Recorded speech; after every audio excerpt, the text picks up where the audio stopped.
தூத்துக்குடி குலசேகரன் பட்டணத்தில் பணத்துக்காக வடமாநில தொழிலாளி கொலை செய்யப்பட்டு உடல் எரிக்கப்பட்டதை கண்டித்து உடன்குடி அனல்மின் நிலையத்தின் நுழைவு வாயிலில் 300க்கும் மேற்பட்ட வடமாநில தொழிலாளர்கள் போராட்டத்தில் ஈடுபட்டு வருகின்றனர். இதனால் 4500 பணியாளர்கள் உள்ளே செல்ல முடியாத நிலை ஏற்பட்டுள்ளது.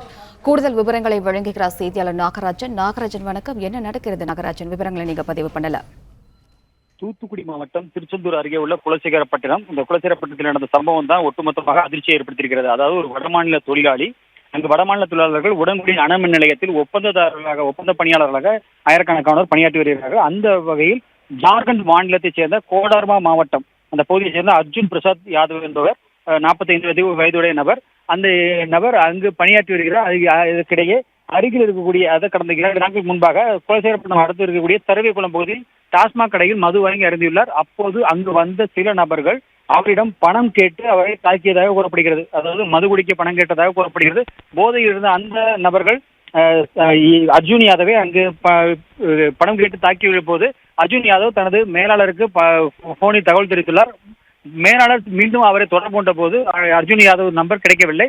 இதனை எடுத்து பார்க்கும்போது மறுநாள் காலை அவர் உடல் பாதி எரிந்த நிலையில் அருகில் இருக்கக்கூடிய காட்டுக்குள் கண்டுபிடிக்கப்பட்டது. இதனை அடுத்து தான் காவல்துறையினர் இந்த விசாரணையை தீவிரப்படுத்தியிருந்தார்கள்.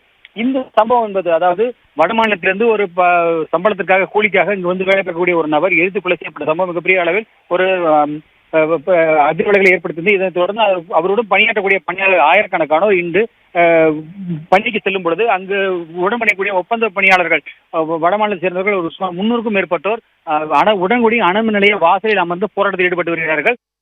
பிளே ஸ்டோர் மற்றும் ஆப் ஸ்டோரில் இருந்து பாலிமர் செயலியை QR கோடு மூலம் பதிவிறக்கம் செய்யுங்கள். செய்திகளை உடனுக்குடன் பெறுங்கள்.